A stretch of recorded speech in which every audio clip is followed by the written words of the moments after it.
There is a growing sentiment in the league RJ Barrett will be selected within the first 3 picks of the 2019 NBA Draft.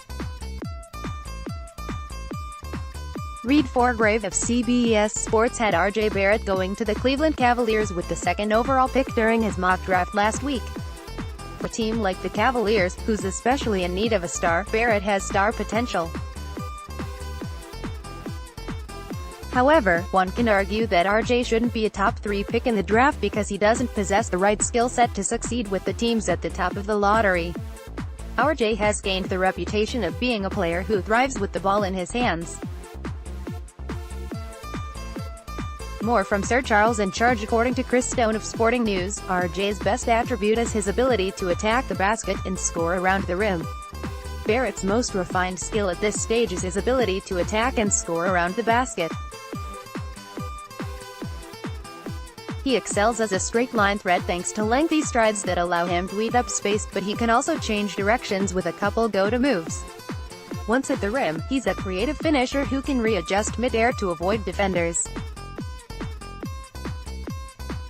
Consequently, he would be a bad fit with multiple teams at the top of the lottery as they currently run a ball movement system or already have a primary ball handler on the roster. For instance, the Cleveland Cavaliers and Phoenix Suns have been using ball movement to generate offense this season, meaning that their players spend significant amounts of time off the ball.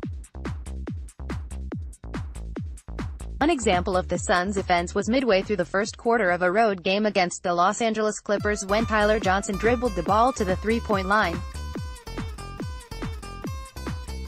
Once this happened, he passed to Devin Booker, who was posting up near the elbow.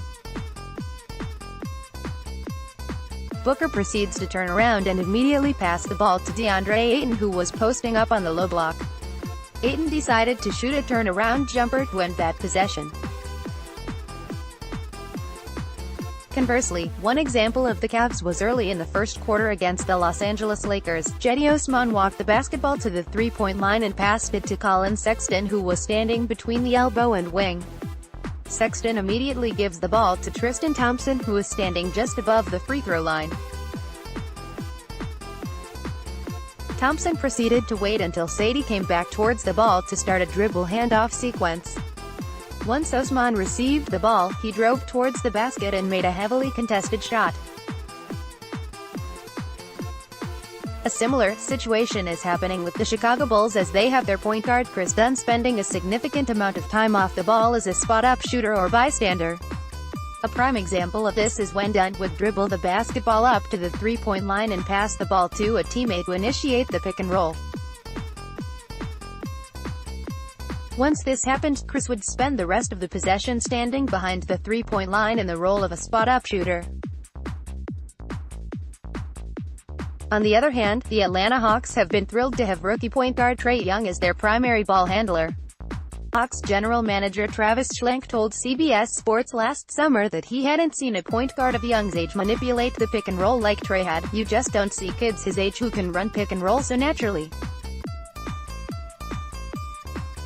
Who can make plays and find guys on the move with both their left and right hand." Similar to Atlanta, the New York Knicks recently acquired a primary ball handler from the Dallas Mavericks in the form of Dennis Smith Jr. The presence of Smith Jr. hurts RJ's chances of becoming a primary ball handler because Dennis has shown a history of being unhappy when he does not have the ball. According to ESPN, Smith asked the Mavericks to trade him after he saw that Luka Doncic was becoming the primary ball handler. Smith expressed that he hopes to be traded. Sources said Smith was frustrated with his role and had friction with Carlisle since Rookie of the Year frontrunner Luka Doncic seized the reins of the offense. Therefore, RJ would be forced to spend a significant amount of time off the ball in the role of spot-up shooter, bystander if these organizations select him. Unfortunately, shooting is his biggest weakness as he has shot 31.3% from behind the arc, making 1.9 threes in 6.2 attempts during his first season at Duke. As a consequence, teams will sag off of him until he can make the outside shot on a consistent basis. This allows the opposing team to use the player who is supposed to guard him as a help defender. In conclusion, unless these organizations are willing to make drastic changes to accentuate the strength of RJ Barrett, they would be better off trading down to amass more draft capital and selecting a shooter.